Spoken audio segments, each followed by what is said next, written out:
siar amat lagi bo.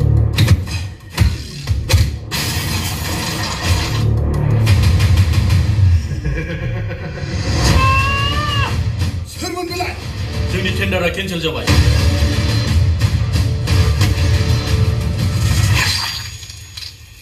और एक बकरी आ गया मरने के लिए Ada नोंनि बेफोरबायदि अननायखौ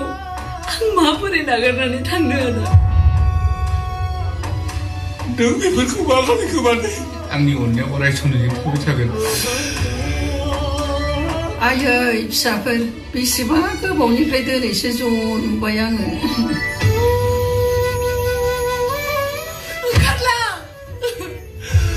आं नोंनि फंबायजों हाबा जानो राजि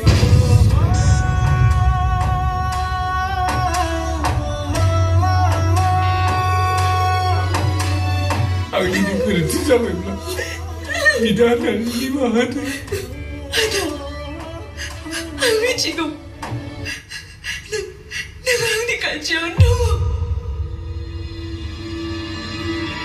बे इटानगर ओनसोलाव बे रुबुलजों फेर फाथिनानै रावनिबो खिबुक दम गैयाब्रा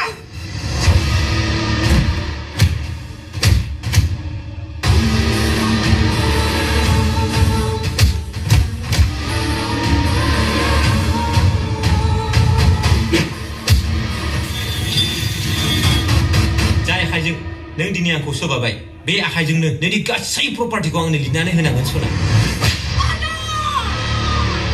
आरो बेफोरबायदिब्लासो गामियाव जाना खोथाहैनांगोन नङाब्ला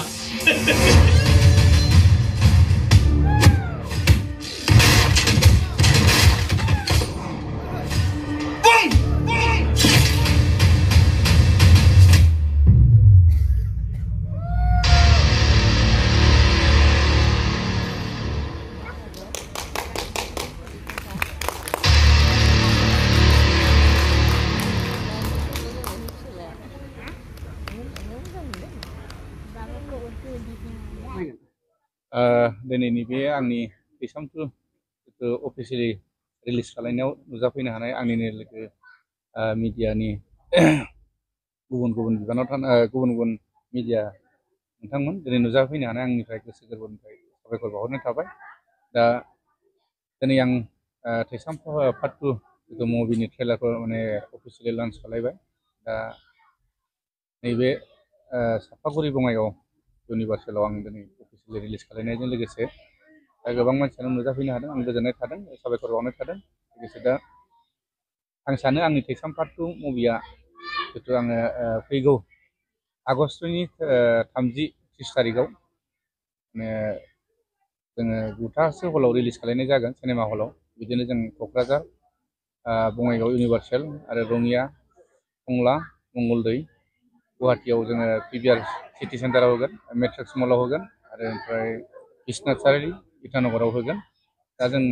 9था हलाव जों होनाय जागोन बिनि उनावहाय जोङो मार्केटावहाय अफलाइनाव जोङो सेप्तेम्बरनिफ्राय हगारनाय जागोन आरोखि बर' फिल्मनि मार्केटआ थोजासे नङा अब्लाबो बे रुबिन नार्जारिया गोबाव समनिफ्राय सावथुन मुलुगजों लोब्बा लानानै दं दा बेबायदि रां रुफानि बेलायावहाय थोजासे कालेक्सन जाया होनना मिन्थिसेयावबो आरोबाव मोनसे गिदिर बाजेटनि नैबे थैसाम 2खौ लानानै खालामदों बे नोंहा मा आसा खालामो नङा आसा खालामनाया बेनो मुभिया जुदि माने मोजां जायोब्ला मोजां कुवालिटि जायोब्ला रायजोखौ जुदि गोजोन होनो हायोब्ला निश्चय जोंनि मुभियाव सोलिगोन आरो कालेक्सनाबो जागोन थांनाय बोसोरावसो जोङो गिदिर बाजेटनि मुभि ओंखारदोंमोन जोंहा बिथां पंकज लाहारिनिनो जांख्रिथायनि थैसाम बिथाङाबो बहुत रायजोनिफ्राय अनसायनाय मोनदों थिग बेबायदिनो आं थैसाम जितु पार्ट 1खौ 2012आवहाय जितु आं थैसाम पार्ट 1 दिहुनदोंमोन बेयावबो आं रायजोफोरनि बहुत अनसायनाय बिदों दाबो आङो हिउज बाजेटनि बानायनायनि ओंथियानो जाहैबाय जुदि मुभिया जुदि मोजां जायोब्ला मोजां कुवालिटिनि जायोबा जोंनि रायजो राजाफोरखौ नायनानै जोङो गोजोन होनो हायोब्ला निश्चय रायजो राजाफ्राबो नायगोन आरो जोंनियाव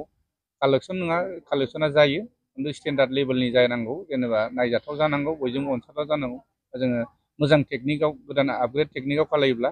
जितु सिनेमा बायदि जायोब्ला रायजोफ्रा अनसायगोन आरोखि बे हिसाबै कालेक्सन जानायखौ आं आसा खालायो आरोखि बेसेबांसो बाजेट लानानै खालामनाय जादों बे बाजेटआथ' ओरैनो जोङो दासिम 60L प्लास थांबाय आरोखि दा जोङो प्रमसनाव दंबाय थायो दासिम जोंनि बाजेटआ आं जिथु बाजेटखौ लादोंमोन 40-50 लाखसनि गेजेराव लादोंमोन खिन्थु दा नुनायाव बिनिफ्राय बांसिन थांबाय मथा मथि 60 प्लास जाबाय 60 लाख प्लास जाबाय आरोखि दा बे हिसाबै जोंना अफलाइनावनो बुकिंआ दासिम आंनाव 15 लाखसनि रिकभार जाना दं आरोखि जिथुनाखि सोरबा जोंनि एरियायावनो चिरां डिस्ट्रिक्ट क'क्राझार डिस्ट्रिक्ट बाक्सा बेफोरखौ लानानै जायगा जायगा जोंहा फुजानि सिगांबो देखायो फुजा समाव देखायो बेफोरखौ लानानै एडभान्स बुकिं आंनाव 15 लाखसिम रिकभार जाना दं आरो